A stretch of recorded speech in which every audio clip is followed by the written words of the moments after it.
एक किसान के पास एक बिगल सांड था। उसने कई पशु सींग मारकर घायल कर दिए।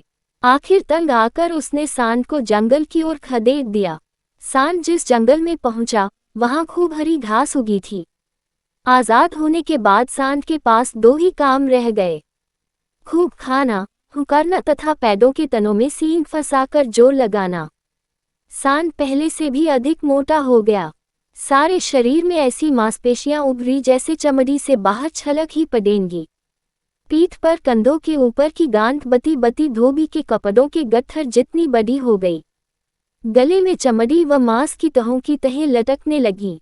उसी वन में एक गीदड़ व गीदड़ी का जोड़ा रहता था, जो बड़े जानवरों द्वारा छोड़े शिकार को खाकर गुजारा चलाते थे।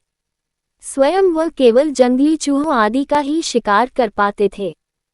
संयोग से एक दिन वह मतवाला सांड झूमता हुआ उधर ही आ निकला जिधर गीदड़ गीदड़ी रहते थे।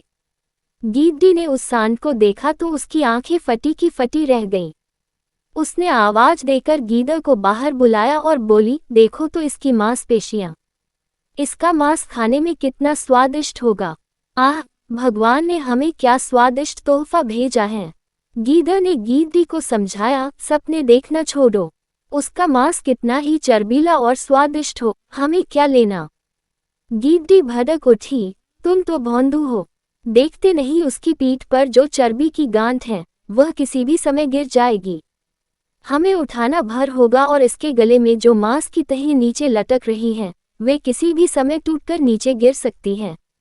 बस हमें इसके पीछे पीछे चलते रहना होगा। गीदड़ बोला, भाग्यवान, ये लालच छोड़ो। गीदड़ी जिद करने लगी, तुम हाथ में आया मौका अपनी कायरता से गंवाना चाहते हो। तुम्हें मेरे साथ चलना होगा, मैं अकेली कितना खा पाऊंगी। गीदड़ी की हाथ के सामने गीदड़ की कुछ भी न चली। दोनों ने सांड के पीछे पीछे चलना शुरू किया। सांड के पीछे चलते चलते उन्हें कई दिन हो गए, पर सांड के शरीर से कुछ नहीं गिरा।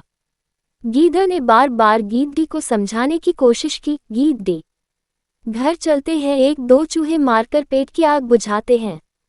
गीदड़ी की अक्ल पर तो पर्दा पड़ गया था।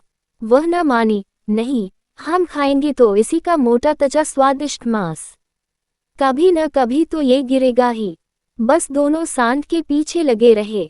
भूखे प्यासे एक दिन दोनों गिर पड़े और फिर न उठ सके। सीखा, अधिक लालच का फल सदा बुरा होता है।